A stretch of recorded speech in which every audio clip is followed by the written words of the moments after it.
India-China rivalry is one of the least covered topics by global media. Part of the reason is that they are not much interested in countries which do not have wide population.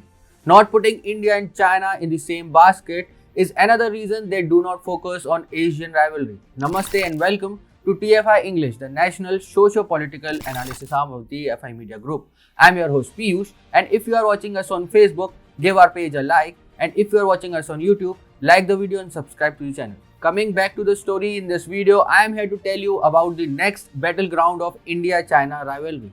According to various reports available in the public domain, China has made massive inroads into the Middle Eastern country of Iraq. The space being vacated by Western powers is getting occupied by China's Belt and Road Initiative. The cordial relationship between Iraq and China is not only limited to economic transactions. China is in fact indoctrinating Iraqi children for being a faithful servant of the Chinese Communist Party when they grow up. Though China has been trying to gain foothold in Iraq from the initial days of Jinping, it really got a boost in 2019 when the CCP signed the oil for construction deal with Iraq. Under the deal, China ensured Iraq that it would buy its oil.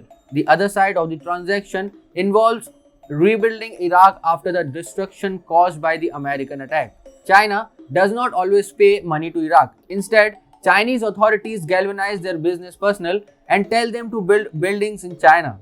In this way, China stands at dualistic advantages. It gets oil and its companies get business in Iraq. 44% of Iraqi oil exported to the world goes to China. In return, the Chinese are building schools, airports, and many other significant national assets in the Middle Eastern nation. The increased Chinese presence in the country has translated into increasing trade ties between both countries. Given the fact that oil revenues account for 85% of Iraq's budget, China has become a key player in Iraq, and this is an undeniable reality. As a rival, it becomes imminent for India to counter the presence of China in the Middle East. Iraq's importance for India gets exacerbated by the fact that even after increasing Russian oil in India's import basket, Iraq still holds the numero uno position of oil supplier to India.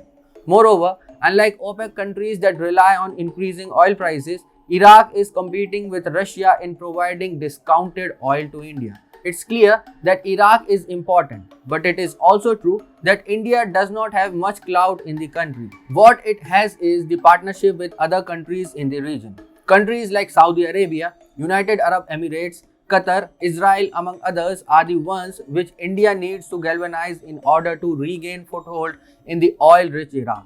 And to be honest, it will be an easy task for India as it's already an established voice in the region, and the new grouping called I2U2 is further enhancing India's presence in the region.